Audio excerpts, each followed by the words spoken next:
சாயந்தரமா அம்மிய ஸ்கூல்லேருந்து கூட்டிட்டு வரும்போது, "இன்னைக்கு என்ன ஸ்நாக்ஸ்ன்னு" கேட்டான். நேத்து பட்டர் பன் பண்ணிட்டு மீதிக்கா பன் இருக்கு. அதில உனக்கு பன் பட்டர் ஜாம் பண்ணி தரவான்னு கேட்டேன். "வேணாம் வேற ஏதாவது பண்ணு" அப்படின்னா, சரி போற வழியில கடையில ஏதாவது வாங்கிக்கலாமா அப்படின்னா, "வேணவே வேணாம். உன் கையால பண்ணி குடுத்தா தான் நான் சாப்பிடுவேன்" அப்படின்னா. சரின்னு வீட்டுக்கு வந்து பார்த்தா, இந்த ராகி மாவு இருந்துச்சு. "கொழுக்கட்டை பண்ணிரலாமா?" அப்படின்னு கேட்டேன். சரின்னா, சரி கொழுக்கட்டை பண்றோம் கொஞ்சம் ஹெல்த்தியா பண்ணிரலாம் அப்படின்னு சொல்லிட்டு, 1 கப்பு ராகி மாவ நல்லா வந்துட்டு வறுத்து வச்சுட்டு, அதுக்கப்புறமா 1 ஸ்பூன் நெய் ஊத்தி, வீட்ல முந்திரியோ, பாதாமோ, பிஸ்தாவோ ஏதோ ஒண்ணு இருக்கிறத வந்துட்டு பொடி பண்ணி வச்சுக்கோங்க. என்ட்ட பிஸ்தா தான் இருந்துச்சு.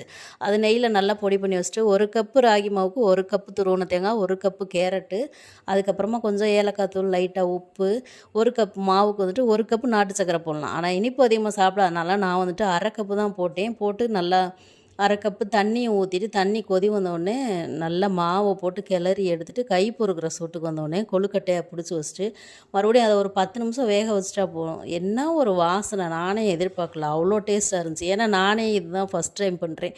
நான் வந்துட்டு சும்மா கூகுள்ல வந்துட்டு எதார்த்தமா எடுத்து பார்த்துட்டு இருக்கும்போது, செய்முறை விளக்கம்னு சொல்லிட்டு சமையல் சும்மா வந்துட்டு எழுத்து முறையா வரும்ல, அந்த மாரி வந்தது. அத நான் ஸ்க்ரீன்ஷாட் எடுத்து வச்சிருந்தேன். ஒரு நாளைக்கு பண்ணணும் அப்படின்னு சொல்லிட்டு.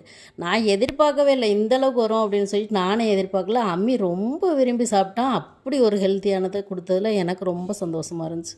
மீண்டும் ஒரு வீடியோல பார்க்கலாம். டாட்டா.